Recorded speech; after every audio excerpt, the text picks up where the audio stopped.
2 3/4.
Hello and welcome to Tuesday Night TerrorVision. I am your host, Pete, joined by, that's Mrs. Co-host to you, Trina from Real Horror.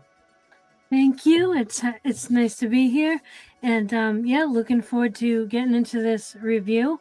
And we have a new guest with us. Yes, we do. We have Drew, or aka Robo from Wendigo Pictures, joins us this evening. You guys might remember him as my cameraman extraordinaire from the Micromania Midget Wrestling stream here. What's up, brother? Not much. I'm a man of many hats. That's right. That's right. Welcome, man. It's good to have you. Yeah, Good welcome. to be here. Good to be here. Yeah, Drew actually picked our movie tonight. We are reviewing The Cabinet of Dr. Caligari, and I actually pronounced it right. I was telling my wife, she goes, "What are you watching?" Like The Cabinet of Dr. Caligula. Wait, that's not the name of it. I was like, it's Dr. Caligari. Caligari? Is it? It's Caligari, isn't it? I don't. Cabinet of Dr. I always kept saying Caligari. Caligari. It might be I don't know. Caligari. I don't know the correct pronunciation. Neither do I, actually. Caligari. I don't know. It's probably Caligari. I don't know. I have no idea. So yeah, it's Italian, so Caligari. Yeah.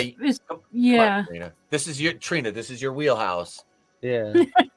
I'm thinking Caligari, but hey, I could, who knows? Let me see if I can speak Italian if I find my cardboard mustache. I haven't seen my cardboard. I got a cardboard Italian mustache off a pizza box, so I put it on and I could immediately speak Italian. It was like Peter Griffin. I put it on. It's like Baba da Boopy. It worked. Baba da Boopy. Baba da Boopy. I went no, I can't find it. But anyway, the moment's They back. actually put a cardboard mustache in a pizza box. Mm-hmm. And I saw it and I'm like, oh, I can use that. Was it like a local place or was it a chain? It was no, it was like a frozen one. I think I know the brand. The brand does have a giant mustache, and I imagine that you cut it out. No, they had a little one specifically for you to cut out. It had pieces to put up your nose and everything. Yeah. I gotta look this up. Yeah. This is hilarious. I can't remember the name of it. I don't buy that many frozen pizzas, but this was like a year or so ago, and I had the little mustache until I cleaned around my desk and moved everything around, and now the little mustache is gone. Son of a bitch. What up, J-Man? Good to see you, J-Man. Yeah, hey, J-Man. It is actually the first horror movie ever made, and this is why I chose this movie, is because I'm very prolific and poetic in certain things, so I'm like, what's the first horror movie ever made? And it was actually, it's got some French title, I believe, but translated it's the Haunted Mansion, or the Mansion of the Devil, or something like that. Mm-hmm. And it's 3 minutes long, so I'm like, well, we're not gonna review a 3-minute video that you can find on YouTube. So I'm like, this is the next best thing. This is the first full-length horror movie. Yeah. Mm-hmm. Yeah, there were a bunch of short ones, like 16 to 20 minutes before this. and stuff. But yeah, this is the first full-length horror movie. And I recognized a lot of it too, because me being a fan of a huge fan of Rob Zombie, like I recognized a lot of this imagery from his music video in Living Dead Girl. Mm-hmm.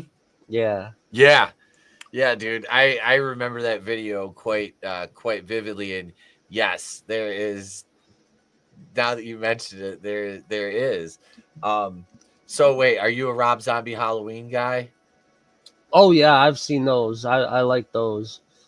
I've actually I got to talk to Tyler Mane, the guy who played Michael in the film. Really tall dude, very nice. Yeah, I met him last year at the Motor City Nightmares convention down in Novi. He was a really cool dude.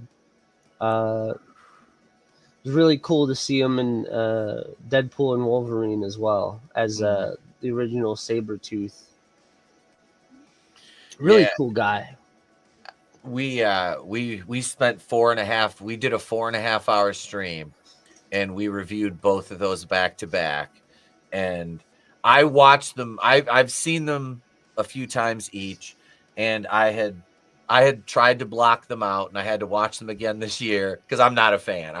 I like Rob Zombie's work, just not in those two movies. Yeah, and I don't. I've tried, and I don't like them.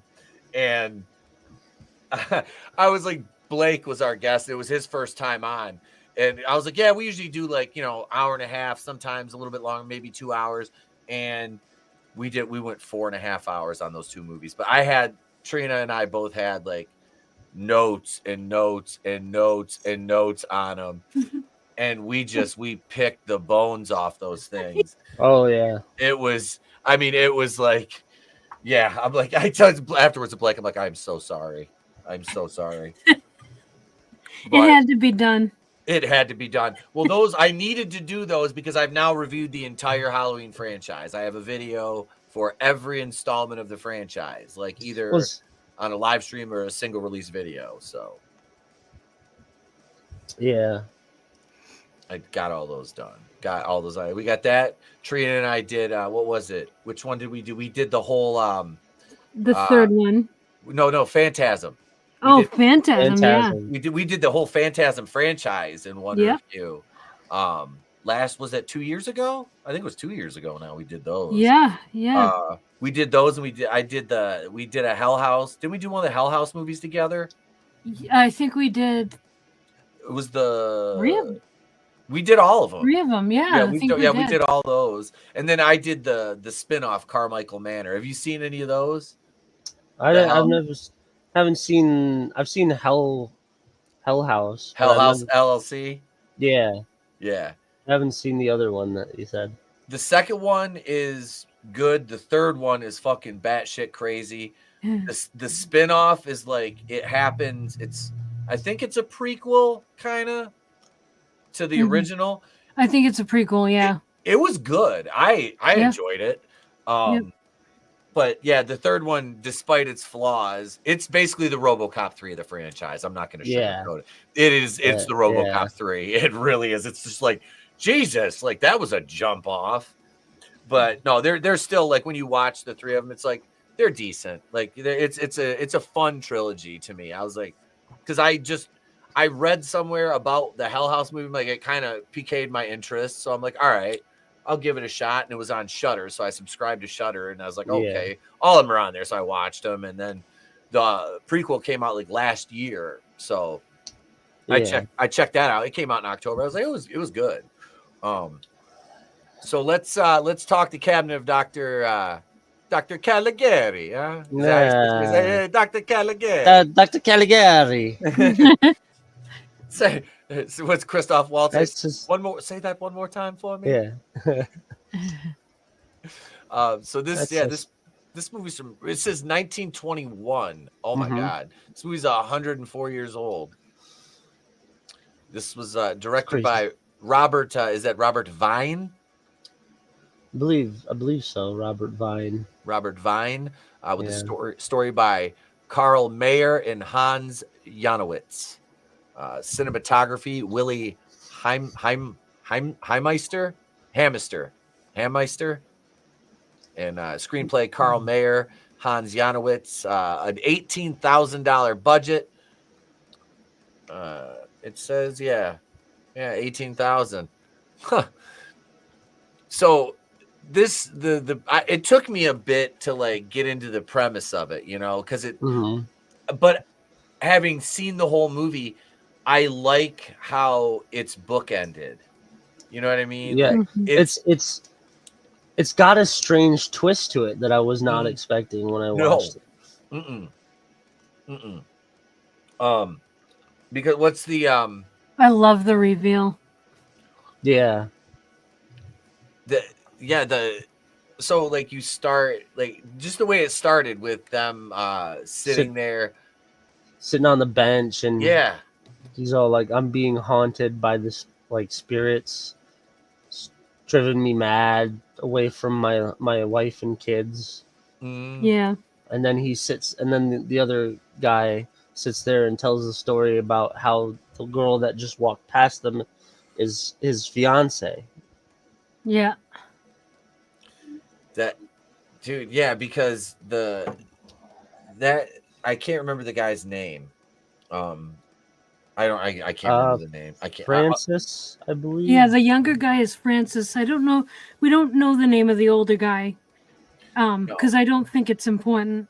No, I don't think it was, but because it starts out like the two guys are in love with the same girl. Yeah. Yeah. Alan and Francis. Yep. Yeah, those are the younger guys. And I learned, like, before then I have never heard the word somnambulist. Oh, somnambulist, yeah. Somnambulist. Yep. I had to look it up. I'm like, what does that mean? Like, it's like the act of sleepwalking. Yeah. I had no idea what that was. I learned a new word. Right? Subnambulist. I'm like, okay. Yeah. Yeah, a sleepwalker. Yeah, so this whole movie is told by the point of view of the man named Francis. Mm-hmm. And I just love the way this whole movie plays out, and how he's like basically like, let me tell you a story, you know what I mean? Mm-hmm. And I love it because and the way that it's filmed too, the way how it's like on a stage. Yeah. What's up, Gap?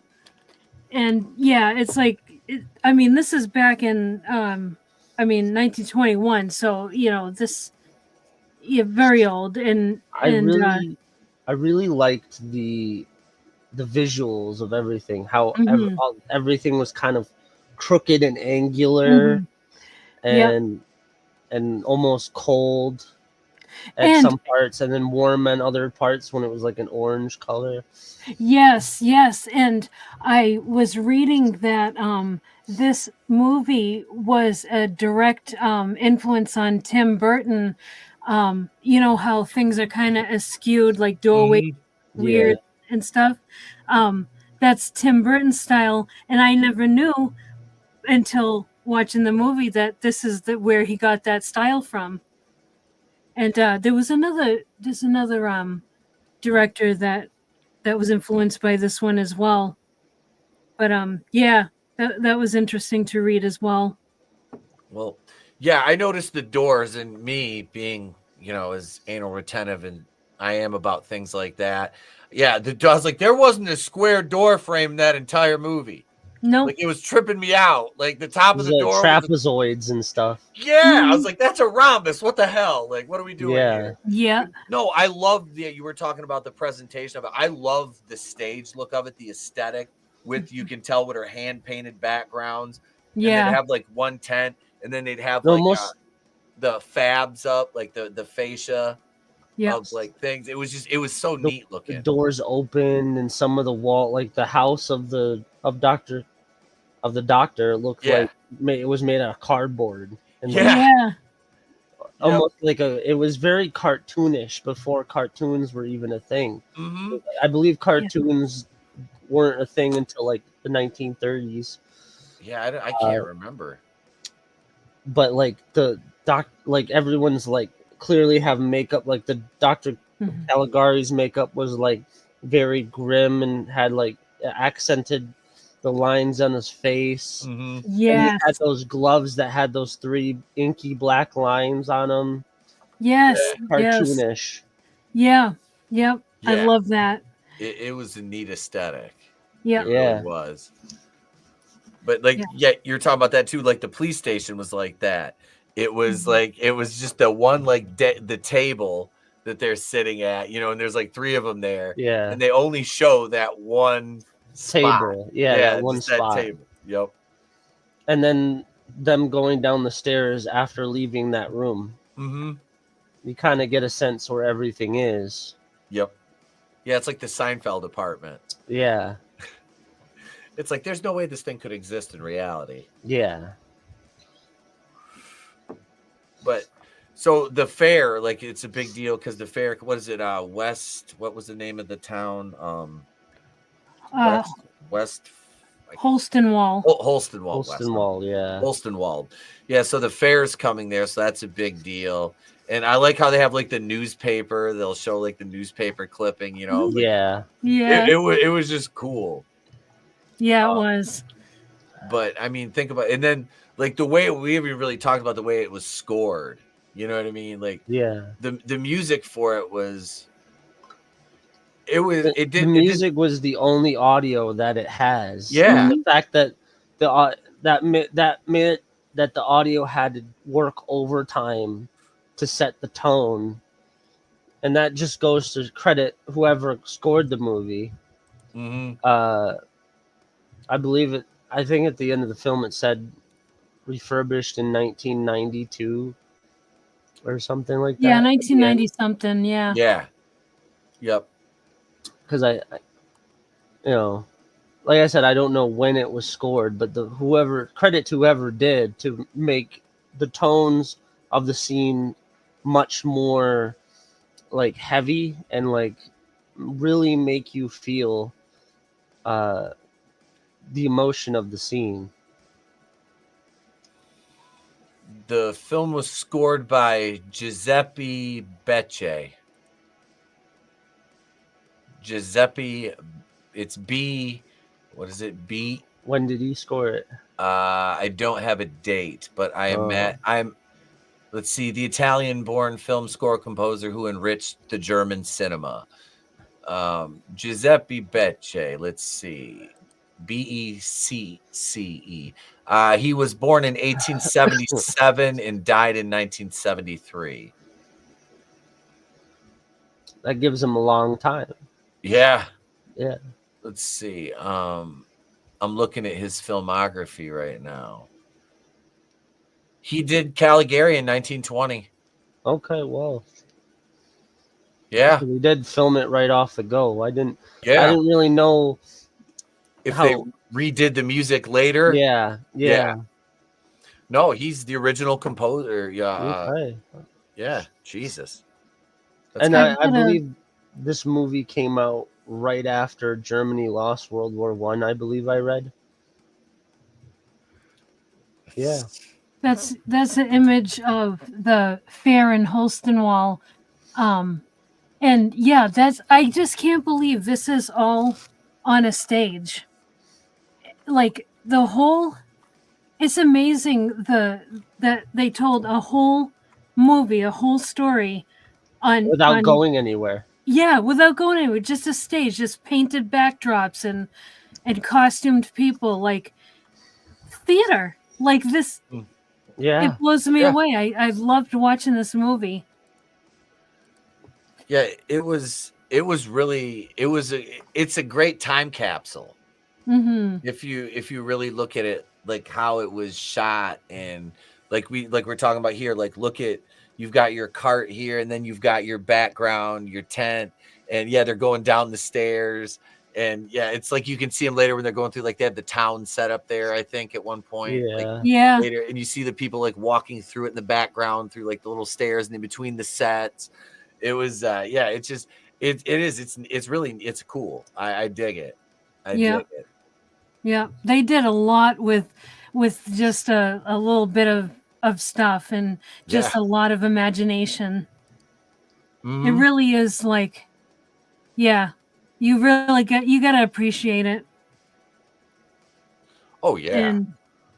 And I guess Caligari itself, according to this, a rather loose phrase from the theater meaning everything in the set. In film tends to refer to everything in the frame, sets, props, costumes, arrangement of people, and so on. Huh. All right. Well, that's cool. That's an interesting tidbit. Yeah. I would have never known that. Here, I thought it was just his name. Yeah. I mean, I'm sure it, because it had to have come from something. Yeah. Mm. Yep. And so yeah, this guy, this Dr. Caligari guy, he goes and he gets permission to set up an exhibit at this fair, and he's there to show his like amazing somnambulist Caesar. Yeah. There is Caesar. Very and just tall. Yeah, very grim looking dude. Yeah. I'll get a picture of Caesar. The black lipstick on his mouth, the dark around his eyes. Yeah. When he opens his eyes is it's very unnerving when he does open his eyes. It's very He's emo Peter Parker's great grandfather. Yeah. Looking at Caesar, you can really see the Tim Burton style. Yeah, you definitely see what inspired that very early works. Oh yeah. Oh yeah. Yeah, this is like ripe for the picking for directors like Tim Burton. Oh yeah.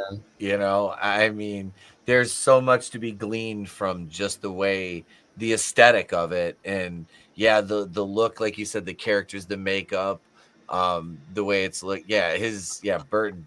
Yeah. That's a heavy influence on Tim Burton. Mm-hmm. Damn. It's cool to see that too, like to go back and look at this and then be able to, like you Drew, like you did, to pull that out and be like, yeah, you can compare this to, like, it's neat to see how filmmakers pay homage to the things. It's the same way in any like form of entertainment though, it's like that in sports too. Oh yeah. Imitation is the most sincere form of flattery. Absolutely. And as a huge film guy, and I've worked with, my director Nick, and everybody in the company. Oh my God, look at that! Even like just the lines within Dr. Caligari and his creepy face himself too is very unnerving and unsettling.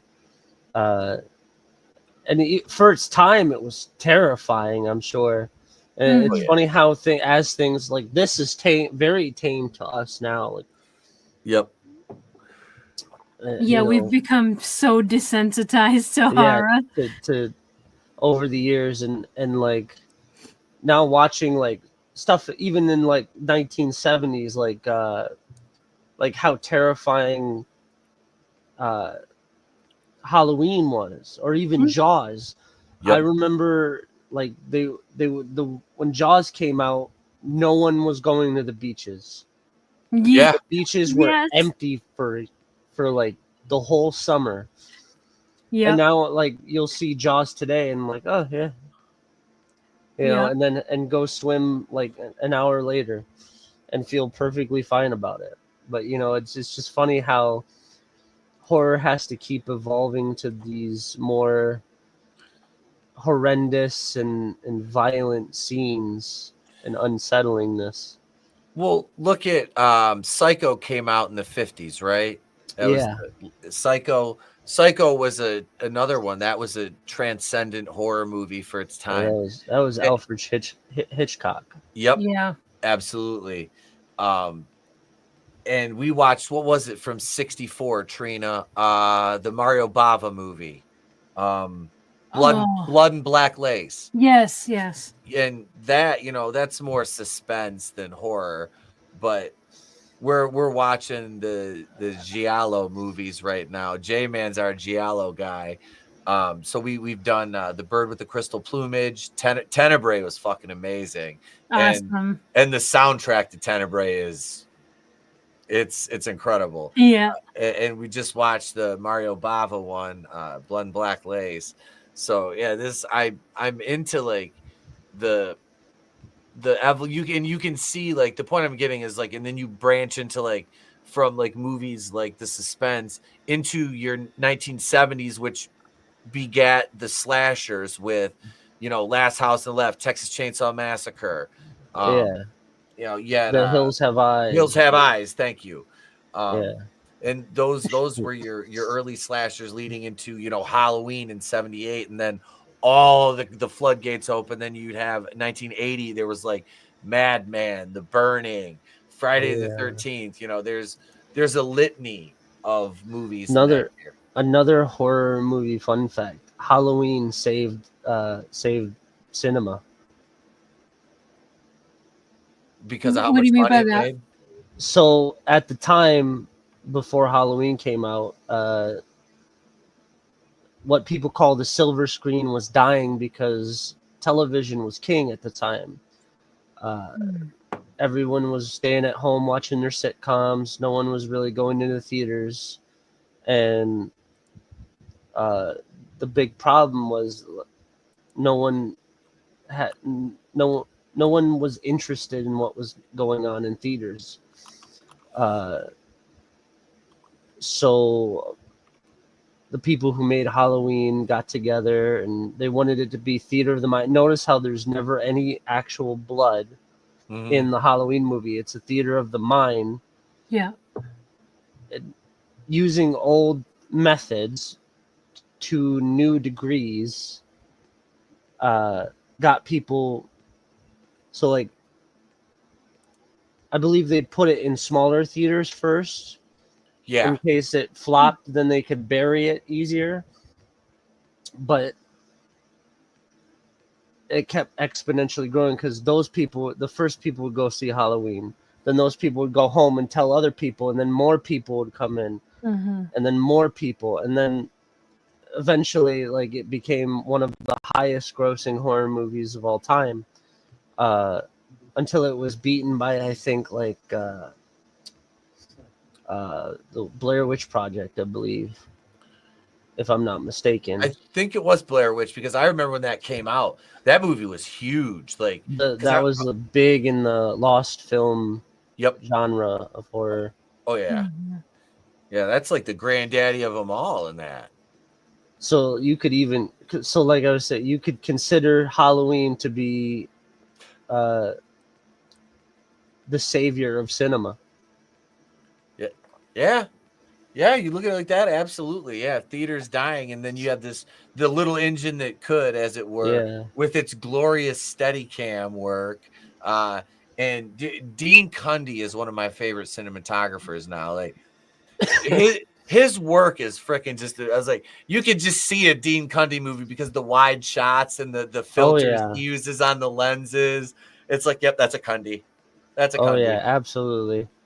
Yeah, I dig it. And it's funny too, because we just watched In the Mouth of Madness, and I was looking at it and I'm like, is this? And I had to look it up, and I was like, no, but this guy's worked with Dean Cundy. Okay. I'm like, you know, and he works with John Carpenter, so Carpenter's like, hey, you know, I'm sure you have but can you do it like this, you know? Yeah. Because it looks good, and you know, it's like, oh yeah, you know. But In the Mouth of Madness was great. We got to do Prince of Darkness. We're doing the Apocalypse trilogy in reverse order. Reverse order. Yep, because I'd never seen In the Mouth of Madness. I've seen The Thing quite a few times. I've never seen Prince of Darkness, so gotta watch me to do that one. But so back to Dr. Caligari here. And that little we just went on a side quest. That's all. Squirrel. Yeah. That's me. But so the story it's playing out, and you get like the first was who was the town, like, was it not the clerk? City clerk guy. The city clerk he got murdered first, right? Yeah. I think he was the first one. The first one murders, right? The first guy that was murdered. No, it was his name was Alan. It was Alan. Yeah. Yeah. Well, I thought Princess's friend. Oh, wait. Yeah, because we're getting ahead of ourselves. Yeah. So Dr. Caligari goes to get a permit, and the clerk was mean to him, so the clerk dies. That's right. Yep. Yeah. There's consequences and repercussions. Yeah. Yep. And then after that, then they go to Francis and Alan go to the fair, and they see Caligari with Caesar. Some novelist. Yep. He and he wakes him up, and then like he says, like, does anybody want to get their fortune read? And this dude Alan wants to get his fortune read, and his friend Francis is like saying, no, don't You can do clearly it. see, like, kind of trying to pull him back. Yep. And but Alan like goes up there and asks what his future is, and Caesar says that he'll be dead by dawn. Yep. Yeah. And so they're later walking around like after the fair and everything, later that evening they're walking around in the town, which is still on the stage, but it's a different set, which I love. Yep. And one part about the set that I really liked was they had the lamplighter coming out, and he lit one of the lamps, and there's a star on the floor, but there's a shadow, like you can tell that they use spray paint over a cardboard piece, so that it looks like the star is lit up on the floor because of the shadow around it. It's like this. I appreciate this so much. All that they did, with what little they had, and it's fantastic. And and then they meet this woman who is the woman that we saw at the beginning of the film. That woman who's in that like white robe, and they're like they're both fawning over her and stuff, and they walk her home, and then Alan is walking Francis home, or Francis is walking Alan home, one or the other, and they're like, oh, she like, we both love her, but it'll be up to her to decide which one she picks, and then whatever happens, we'll remain friends. Yes, yep. And that was Alan's house, and Francis says goodnight to Alan, and then the next morning we find out that Alan is gone. Yeah. Because what was it? His mother went and informed Francis? I believe it was his mom, yes. Yeah. Alan's mother. Yeah. And it's like, it's just, I really just love the way this whole movie is done, how it's just all a set, like sets on a stage. Like, there's so much to this movie, and yet, like, it's just this little area that they did this in. I just so much. Yeah, it's a small set, but they maximized it really well with the way they had everything. I'm also really impressed by the fadeaways. Yeah. It's like I can imagine they've cut film, but like to fade film into another thing is really impressive at that time to me. As someone who sat like you, Pete, hours in the chair editing a video. Yeah. And all the different things you can do to a video. Mm-hmm. Those fade cuts. I like. Just how would they have the technology to do that? And clearly they did. They had a way to do it. Mm-hmm. It just I wasn't aware that it's just kind of cool visuals to me. Mm-hmm. Yeah. How advanced the film actually was from the beginning. Yep. Yeah. That's crazy. I know. I noticed that. It's like, did they just do a fade? Like, yeah, like they could do that. Like that was possible. Yeah. Yeah. And then they do something like cool, really cool later on with Dr. Caligari. You can see like his madness, and I was like, wow, I can't believe like this is a first full-length horror, and they were able to do that like with the editing and everything. You know what I mean? I don't want to give it away yet because we're ahead of that right now. Yeah. But yeah, there's just a lot to this. Like, yeah. I'm so glad you recommended this because I would never have picked it. Seriously. Like, I mean, dude. And that's why Pete asked me to pick a movie, and I sat long and hard about what movie I would pick. Mm-hmm. And I like kind of poetic justice and symbolism and everything. So I'm like, why don't I pick the very first horror movie, which is 3 minutes, like I said, but this is the next best thing. Oh no, this was an excellent selection. It really was. Yep. No, go ahead, Trina. I know how thorough you are. And then after that, they, how is it that woman, her name is Jane. They inform her that Ellen's been killed, and then they go back to her house, and she gets her father to help because Francis wants to help, find the whoever did this. And then he like as the cops and everybody are like examining the scene, he remembers the somnambulist Caesar from the fair, and then it pops into his mind that he said that Alan would be dead by dawn, and now he's dead. It's got to be this guy who did it. So they start they investigate Caesar, and Jane's father helps him do that, and later that night, we see a man prowling, and he goes into a house, and then you see it looks like the woman is like in the second floor of the house, and she's yelling murder, help, murder. And the cops end up catching this guy, and Dr. Caligari is actually feeding Caesar at the time when men come to question Caesar, so that the timing isn't lining up.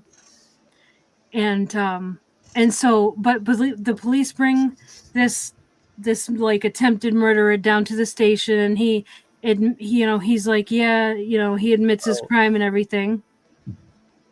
And then there's a extra newspaper thing, and it says, the riddle of Holstmall has been solved. Yeah.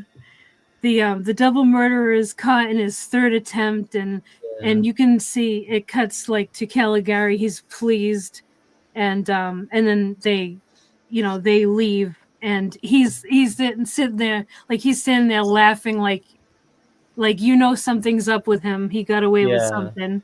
Yeah. I love when they had the suspect in the police department, and they're just letting him stand there. I'm like, did they even frisk him? Like, how do they know he still doesn't have a weapon? He had the knife. He's holding the knife, and he's like, oh yes, the murder weapon. Yeah. Yep. I'm like, your fingerprints are. It's 1920. They don't care. They don't have forensics then. Yeah, there wasn't forensics back then. No. Like, stop applying modern logic to it, damn it. But yeah, I just love that the guys are just letting him stand there, and it's like, is he gonna like freak out and like attack anybody? Like, I know. That's what I was thinking. He's just the guy's standing there like, yeah, he's just and they mugging it. He looked like a disheveled Mo from the Three Stooges almost. Yeah. It's like if Mo was like a murderer, attempted murdering like homeless like vagrant. This was him. What's up, Ariel? Good to see you. Hey, Ariel. Yeah. He looks like the fourth Stooge. Yeah, that just caught me.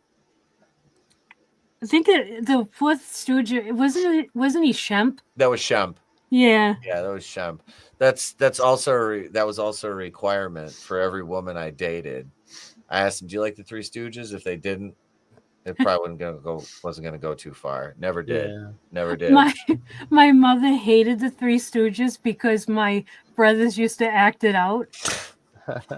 Stupid. Anyway.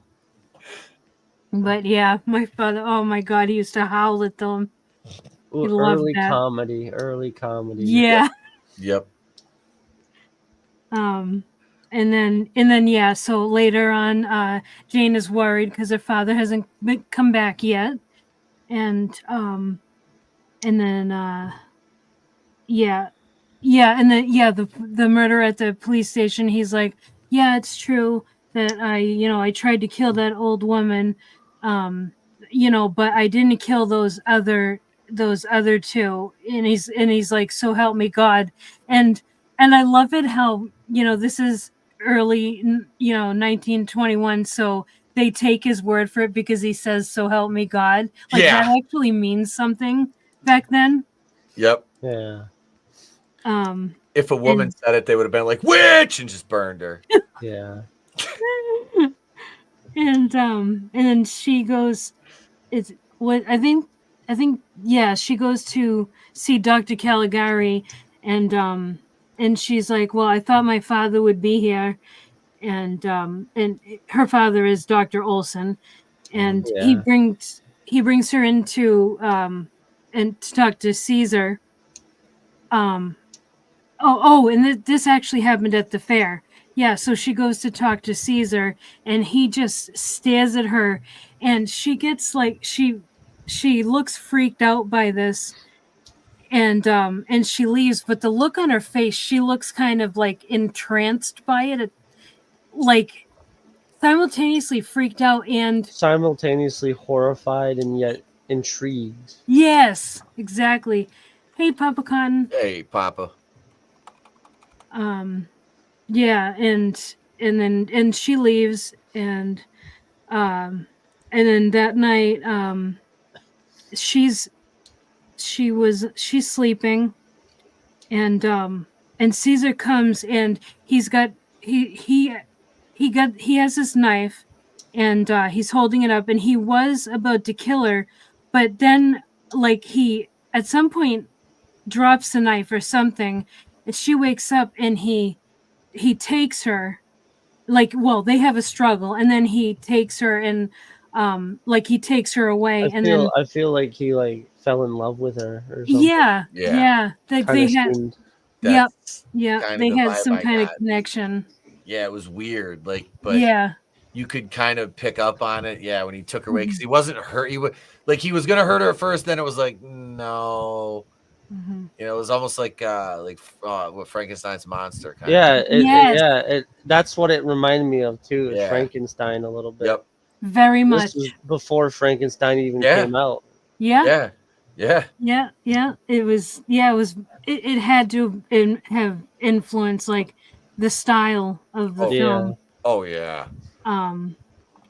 So he's walking off with her, and he makes it to like this bridge, this constructed bridge. I love it. And they're the like she's been screaming and stuff, and so the townsfolk and the cops and everybody are in pursuit of Caesar as he's carrying her off, and he gets to a bridge, he drops her, he runs, and I like the design of the bridge, like yes, because that's the scene I saw when picking this movie, and I'm like, oh my god, Living Dead girl, like yeah, Yep.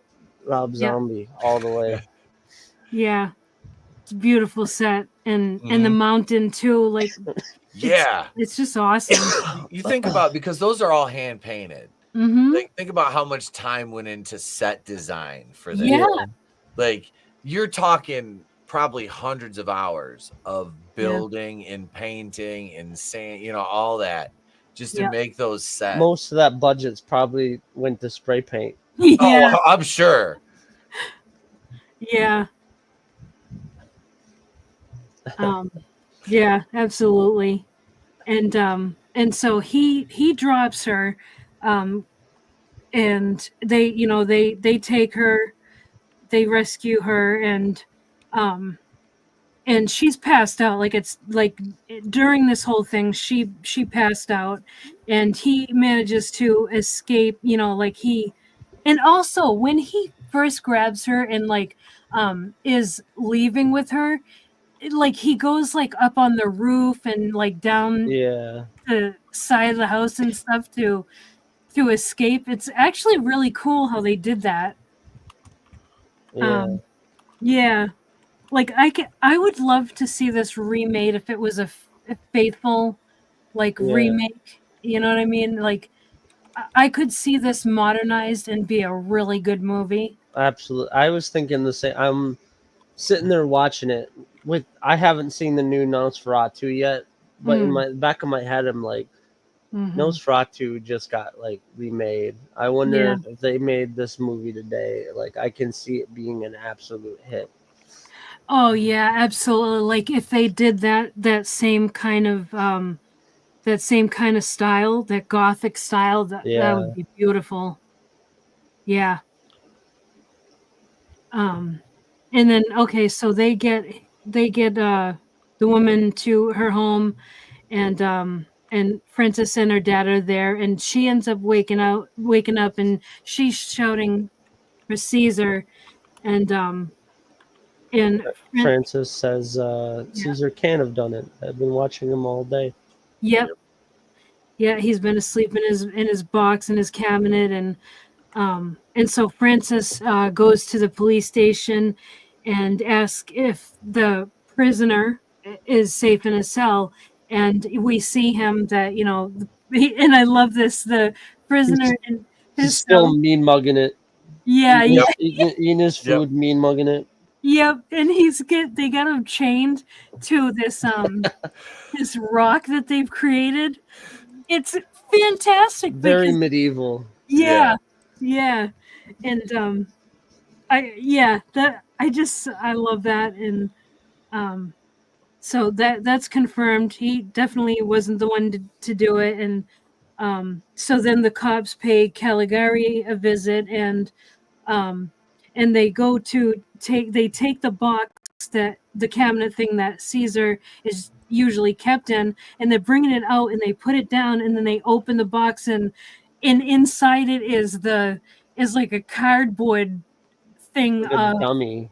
Yeah, it's a dummy of Caesar, and then Caligari runs off, and they're in pursuit of him, and then Francis makes it to he goes to a hospital, and he's there like in the lobby or whatever it is, and asks, do you have a patient here by the name of Dr. Caligari? And doctor, says no, and then and like, our director just arrived today.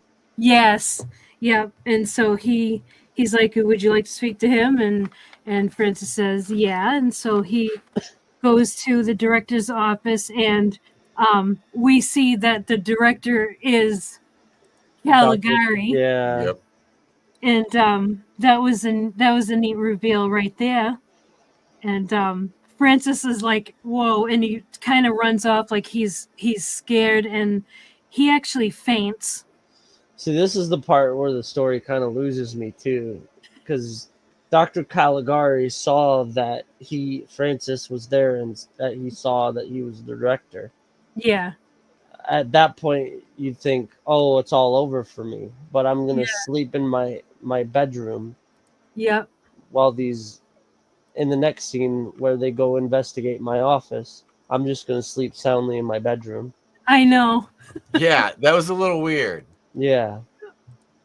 And that investigation scene is cool. They go through, they go through Yeah. office, looking through his books, and they find like he's got books on somnambulism, and like this is his area of specialty and everything.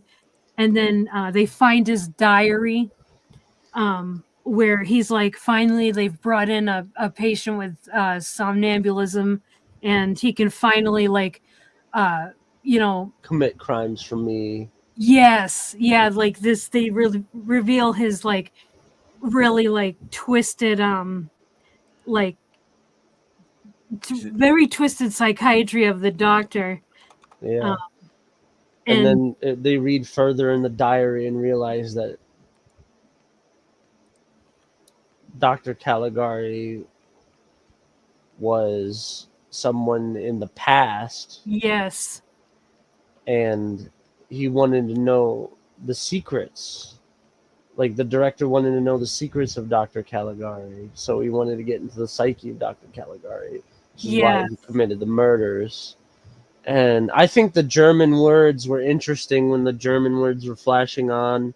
Du warst Caligari. Yes. Okay. So that's what I was talking about earlier, with how they were able to do this way back in over 100 years ago. Yeah. So we've got these words saying you must become Dr. Caligari. Yeah. Of course, it's in German. It's a German film. Du must Caligari werden. Yeah. Yeah. Yeah. I forgot. Did I write it down in German? I don't think I did, but yeah, it was flashing in German. It looked awesome, and it's like flashing all over the screen. And I like how they have Caligari trying to like, he's like reaching up as the words like blink on the screen. It's like he's trying to reach the words, and it just, that was ahead of its time, way ahead of its time. And that's another very interesting effect for its time too, because how they got the blinking words. Yes, It was very impressive. Blown away by it. Hi, Tony. What's up, Tony? Yeah, that was so impressive. And then we see him in his obsessive state and everything, and then the man comes in and informs them that they found Caesar out in the fields, because we see that Caesar, like as Caesar was escaping the mob, he collapsed out in like the field there, and so they go and they fetch him and bring him back, and at the hospital, I think it's at the hospital or something, but they bring him back, and then Francis tells Caligari to, like, stop them, stop pretending. We know that you're Caligari and everything. And they bring Caesar to his office, and Caesar looks, it looks like Caesar has passed away. Yeah. And Caligari like collapses on him, and he's like devastated. He's acting like you would act if you were presented with a family member that had passed away, or like a close friend or something. Much like how Francis was very distraught when Alan had been murdered. Yes, very much so. Yeah, that was good. And so then he the Caligari is he kind of snaps, and he's trying to attack people, so they get a straitjacket on him, and they put him in in a room in a bed, and then it shows like at the beginning of the film, it shows Francis, talking to this old man, and he's like, from that day on, the madman never left his cell, referring to Caligari, and the old guy that he's talking to kind of looks at him like, "Are you crazy?" And then he walks away. Yeah. And then we see Jane in the hospital lobby, and it looks like she's like a zombie. She looks like in a trance. Yeah, in a trance. Yeah. I think they contoured like her makeup different in that too. Yeah. They played with makeup a lot. Just her visual was exactly like the visual in Living Dead Girl. Yeah, because I mean that's how she presents. Mm-hmm. Yeah, and we see that in that lobby that we saw earlier, there's a bunch of other psych patients there, and we see Caesar over by the wall, and he's like smelling flowers and stuff, and and Francis, like, don't. There's Caesar. Don't have him tell you your future. You'll regret it. Yes. Yeah. You'll be a dead man if you get your fortune read by him. Yeah. Yeah, and like and then he goes over to Jane, and she's like, and he goes, "Will you finally marry me now?" And she says to him, "We queens, we're not allowed to follow our hearts." So, I was confused by that quote too a little bit. She must think like she's like Cleopatra or someone. Oh yeah, they're all going through their own mental state. Yeah. Yeah. Oh yeah, there's the Living Dead girl. Yep. Yeah. Just like that looks just like the movie. Yeah. That's good. Except Jane didn't show her tits. No, a little too early for that. Well, not this kind of film. They did have those types of films back then. Let's see what's under those bloomers, sweetheart. Yeah. And some ankle, baby. I think I saw a shoulder. Yeah. Ooh. Witch! Burn her at the stake. Yeah. Witch! Oh, man. Could they have imagined what we have now? No. Heresy. And then we see the director come down to the lobby, and he looks like just looks normal. He doesn't have that crazed makeup or anything. He doesn't have the makeup that accents his line. He looks very clean, very normal, not grim or ghouly looking. Yeah. Yeah. When he puts on those glasses. Yeah, they had that black makeup around his eyes to make him look crazed as Caligari. But as a director, none of that is there. No. Yeah. And it's funny, his hand movements alone, the way when he's Dr. Caligari, they're like very creepy. And then like when he's normal, he's the director, he's like kind of like he keeps his hand stiff like this, like a normal, like when he lays him down, he's like that. Instead, like, eh. Yeah, you can see the difference. Absolutely. Yeah, and Francis is, he's with other people, and he's like, you all think I'm insane, but I'm telling you, he's the one. He's insane. It's the director that's insane. Yep. And then he attacks the director, and they take him off, and he's like, he is Caligari. He's Caligari, yelling that. Yeah. And, so they put him in a straitjacket and put him in the room, and then the director says, now I understand, his mania, and now I know how to cure him. And that's the end of the movie. And it's big plot twist. Yeah. That's a major twist. He was the one that was crazy all along. Yeah. Yep. Shit. Yeah. That was there's a M. Night Shyamalan before M. Night Shyamalan. Yeah. Yeah. I'm sure M. Night Shyamalan was probably inspired by some of this stuff too, not just Rob Zombie or Tim Burton. Yeah. I'm sure there's countless like directors today. I can see some of this stuff in Eli Roth's work. Oh yeah. Yeah, absolutely. Yeah, I mean, definitely.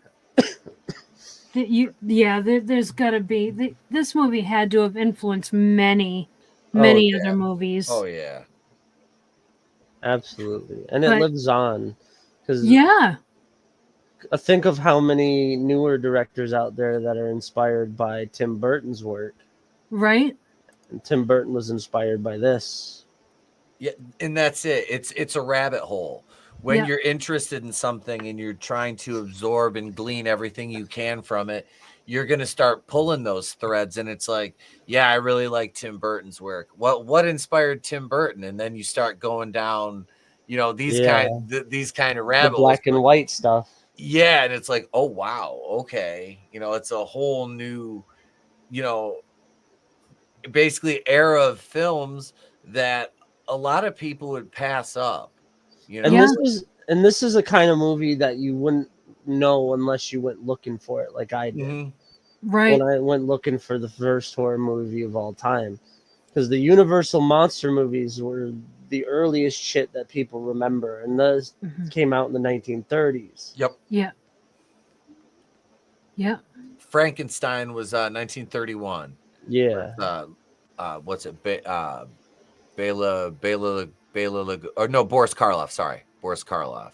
Yeah, Bela Lugosi is Dracula. Yeah. The first Frankenstein film adaptation was released in 1910, but it was a short, silent film, and that was directed by J. Searle Dawley. That's a good one. I saw that one. I've never seen that one. I've only seen the 1931 with Karloff. Yeah. Yeah, I mean, obviously the Karloff one is way more fleshed out, and I mean, it's a proper movie. Mm-hmm. But yeah, these old ones in those, especially, that short is very interesting. Yeah, I love it. Like, I am so glad you picked this one. I have heard of this movie, but I wouldn't, I just didn't think about. Like I said, this is a movie that you're not going to find unless you go looking for it. Yeah. This is I can imagine so many, horror podcasts that has never reviewed this movie. What I think about. So I'm like, this would be the perfect movie. Yeah, it's to review. Yeah. You don't know. I was like, we're reviewing like a 104-year-old, 105-year-old movie. I mean, that in itself is pretty insane to even think about. The use of shadow and angles make you feel uneasy. Unease. Yeah. Was used very well in the Universal Frankenstein, and we have this movie to thank for it. Yeah, absolutely. Yeah, that was another thing. Like we said, the angles, the shadowing and everything, just the way it was lit. I like how they go from day to night. You have like the blue, blues, the grayish, the ghouly blues, and then the warm, the sepia kind of color. Yep. Of the early film sepia colors. Yeah. Yeah. Yep. That a lot went into this movie that we see in modern movies that we kind of take for granted. Etep mentioned the blue shift to show night. That's done now. This was people still play around with colors, and it's awesome. Yep. Yeah.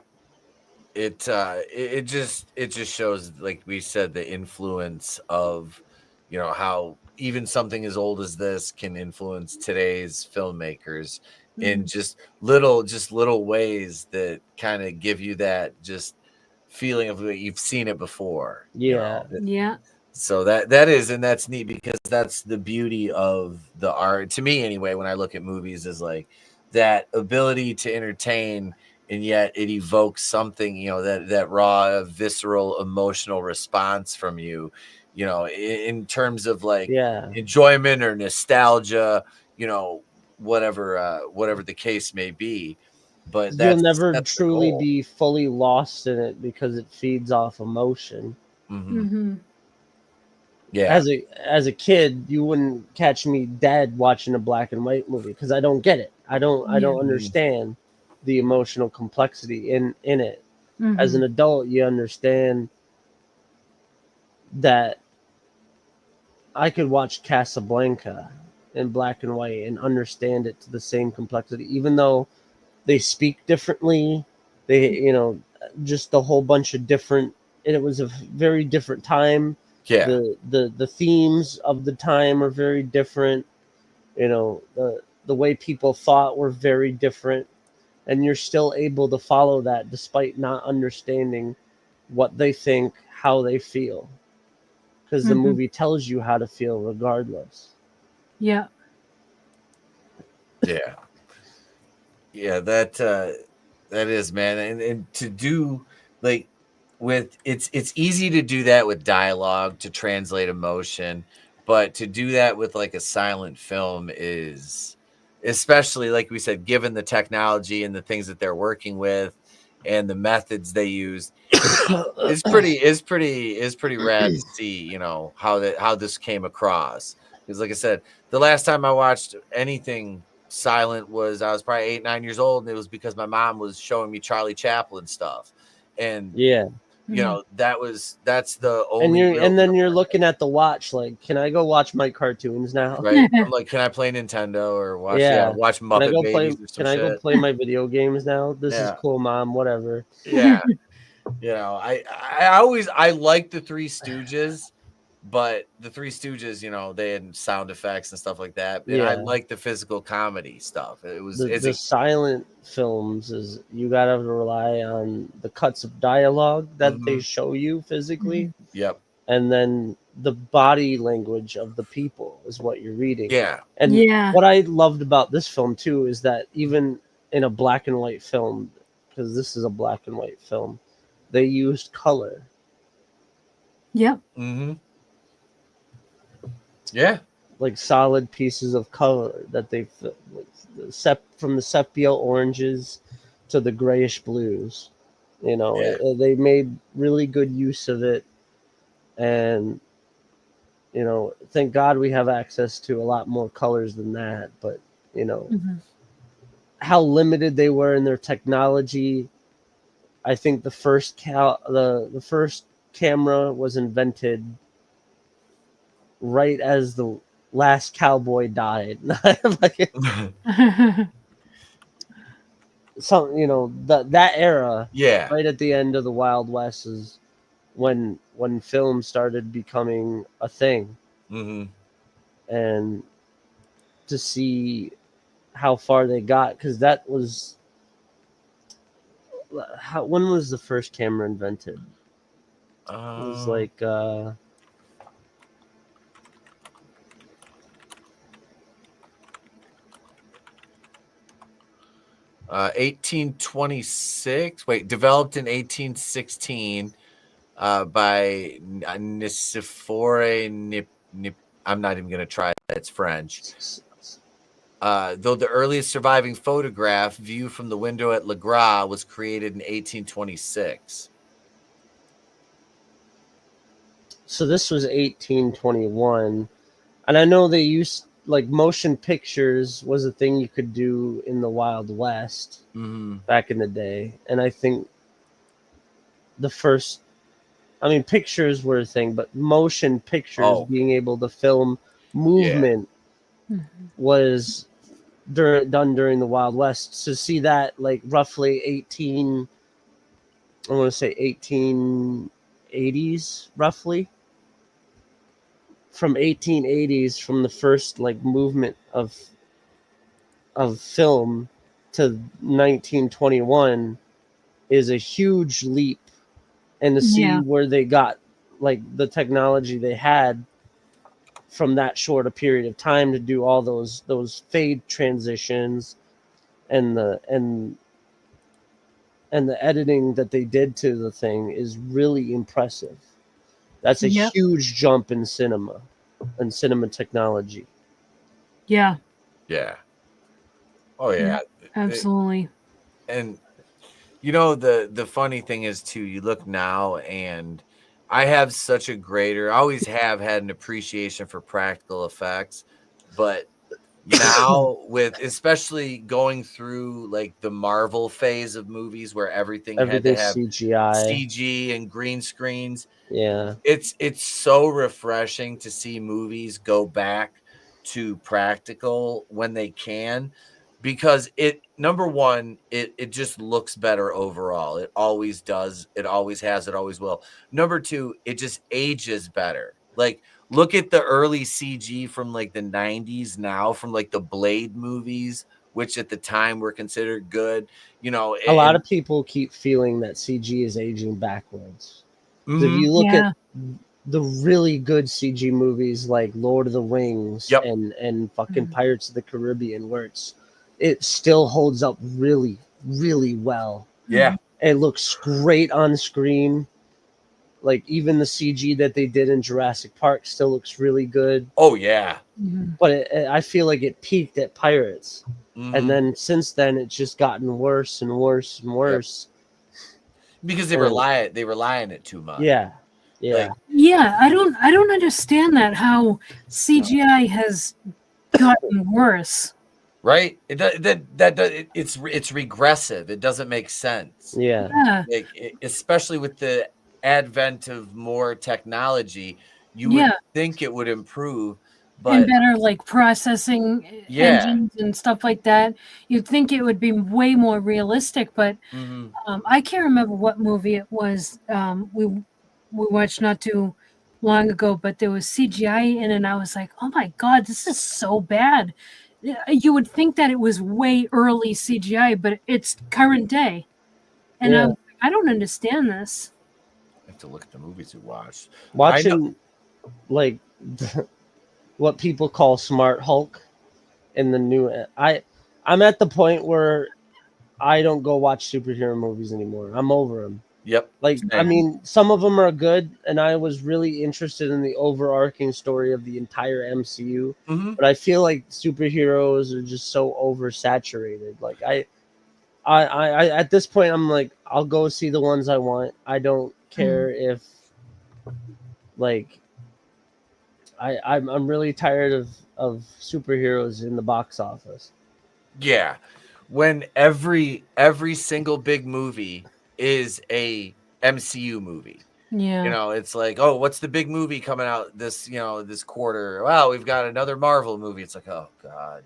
And it's become cinema's become repetitive. I'm tired of it's the same two things. It's either superhero movie or it's The Rock. I'm tired of seeing The Rock in movies all the time. I'm tired of seeing The Rock, period. Honestly, I think he's oversaturated.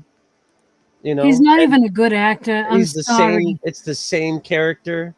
Yeah, just about in every film he's in. He's got no range. You know exactly the kind of person he's going to play when you see him in a movie. We just talked about that, Etep. Like there was a few actors that you know what kind of movie it's going to be if they're in it, and I think we even mentioned The Rock. The Rock is one of them. Oh, The Rock, he plays the same fucking character in every movie he's in. Every movie he's in. Same personality, different name. Yep. He was the same in Jungle Cruise as he was in fucking Jumanji. Yeah. Literally. Same fucking Journey to the Earth, this new Christmas movie he was in, Red One, same fucking thing. Oh, yep. Escape from Witch Mountain, fucking Walking Tall. You have he does one movie. Yeah. Every single time. That's it. Yeah. Yeah. It's fucking it is, and it's like, like I heard somebody say Jason Statham too. Exactly. At least with Jason Statham, it's like a big action movie. Like the Meg, like the Meg and the Meg 2, they were dumb fun to me. Because he's a one-liner kind of guy. You're gonna have good one-liners. To giggle at least. That's why he works better in an ensemble to me. Yeah. I love him in Expendables, and that's all those guys combined. Yeah. Yep. I was gonna say Snatch too. That was like the first movie I remember him in was Snatch, and I freaking love that movie. But no, so we should probably score this thing, and we score on a 1 to 5 scale. Drew, you're our guest, brother. You go ahead and score this thing first, man. You know, I think I would be remiss if I didn't give this film a 5. I think it sets the bar pretty much right away, since it's being one of the first horror movies ever made, a decade before any of the Universal movies came out. This is the building block to everything that came after it. It's inspired so many different, like we've talked about, it inspired Tim Burton, it inspired Eli Roth, so many different directors. It inspired Rob Zombie to make the Living Dead Girl music video. It still lives on through all of that and all those works. If we didn't have this, we wouldn't have any of that. And I think that stands upon it, and it's still really easy to follow. You know, you can still understand how unnerving it is. It would be a crime if I personally didn't rate this a 5 out of 5. All right. That's high praise. That's high praise, but it kind of deserves it, honestly. Yes. I mean, it's you know, it's not like it's just another movie.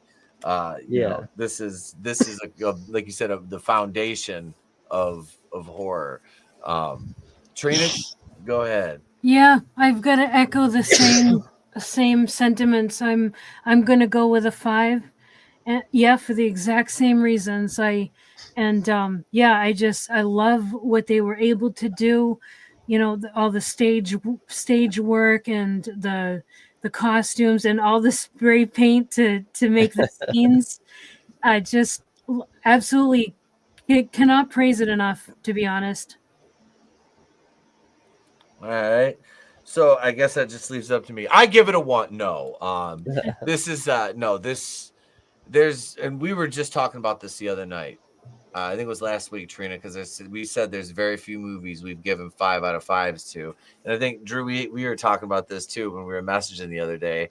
I think I said Halloween was one of the movies I gave a 5 out of 5 to. Like that one was like that is just, and that's another movie I always have to advocate for, because that's the movie that saved cinema. I believe, you know, in the 70s, the late 70s. Yeah, this is, like you said, one of the foundations of the House of Horror. This is like the cornerstone. Yeah, and I'd be doing a disservice to everybody and everything as a horror, you know, channel if I didn't say this is a 5 out of 5. It is.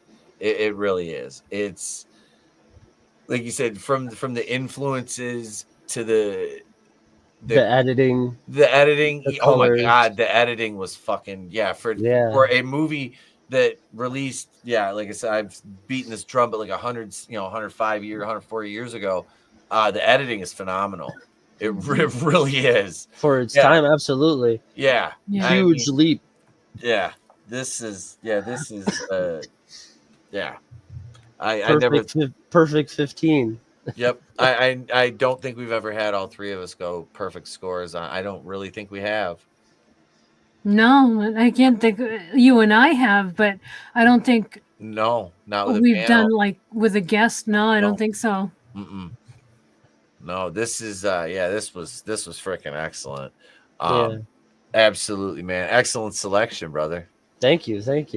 Yeah. What's up, Tommy? I see you in the chat. Tommy. Hey, Tommy. Tommy and the Guinea Pig Collective. Nibble. Greetings, brother. Greetings. This was good. And you were talking about the Wendigo pictures, and Nick Bergman is joining us on April 22nd. I had to look at that. I got the schedule written down. April 22nd, so 2 weeks from tonight. He'll be joining us to talk about all things Wendigo. And, of course, we'll be talking some horror movies and such. So be sure you're here for that. I definitely have to tune in for that one. Oh, yeah. That'll be a fun one. That'll be a fun one. And I'm always trying to pry. I'm always trying to learn what's in Nick's head all the time. So nice. It's always good to, like you said, you extract those little bits of knowledge that you can use at a later date. It's always helpful to be able to do that. Yeah, it's early in his career, but I'm going on the limb. I think he's a genius. Yeah, I think he's a cinematic genius. Nice. Well, he's got a lot to share. Yeah. Now I'm looking forward to this even more. That's gonna be great. It'll be great. But no, man. Thank you for joining us, brother. I appreciate it. Thanks for having me. I love doing stuff like this. Absolutely. We'll have you back, man. We'll have you back on for sure. Oh yeah. Trina, what do you got going on the rest of the week? All right. Well, tomorrow night on my channel, Real Horror, Vinny and I are going to be reviewing episodes 5 and 6 of Hannibal season 3. Mm-hmm. Yep, so we're getting to the halfway mark on the last season already. So that'll be 8 p.m. Eastern over on my channel, and then we've got like the Collectible Pass, which is on Tommy and Vinny's channel, and also on Vinny's channel on Sunday nights. We've been doing watch parties for Dexter. Good show. Yeah, that's been fun rewatching that. And Collectible Pass is at 8:30 p.m. Eastern, and Dexter is at around 8 p.m. Eastern. So yeah, that's about it for me. It was awesome reviewing this movie. Again, thank you so much for suggesting it, Drew. Absolutely. And, this was great. Thank you guys, and all of you guys in the chat as well. Thank you. And thank you, Trina. And as always, this is episode 41 now. We started this show just over a year ago. Last week was our 1-year anniversary. We did 39 episodes last year. We did 50 out of 52 on Mondays. So yeah, we're pretty consistent here. But Patreon upload tomorrow. I got some match commentaries coming up for you from ECW, November to Remember 1995. Or wait, no, I'm sorry, 94. We have some match commentaries from that coming up. And who knows? It's only 10 o'clock. I might record something yet tonight for Patreon to release tomorrow. So we'll give you guys a double upload over there. Welcome to the new channel members. Thank you for supporting us. We truly appreciate you guys. I got to make a new channel member bumper for you. I don't know if we're streaming it all this weekend, but we might do a Twitch stream, do some gaming maybe. I'm going to buy Tony Demonologist. Don't tell him. I know he's in the chat. But because I know he's fixing his computer. So I'm going to buy him Demonologist because I need somebody to play Demonologist with. So yeah, and I'll have more videos this week. I'm going to do some clips from the show Monday and upload those as single release, so they're a little more digestible. And I've got an AEW Dynasty review. I suffered for your sins, and I watched AEW Dynasty, and it hurt my fucking soul that I do not even have. Jesus, it was fucking god awful. But there, I got oh, my phone just lit up. There's an angry wall of text from Trina. I mentioned wrestling at 9:58. You prick. Yep, that sounds about right. All right. So thank you, everybody, for joining us. We truly appreciate you.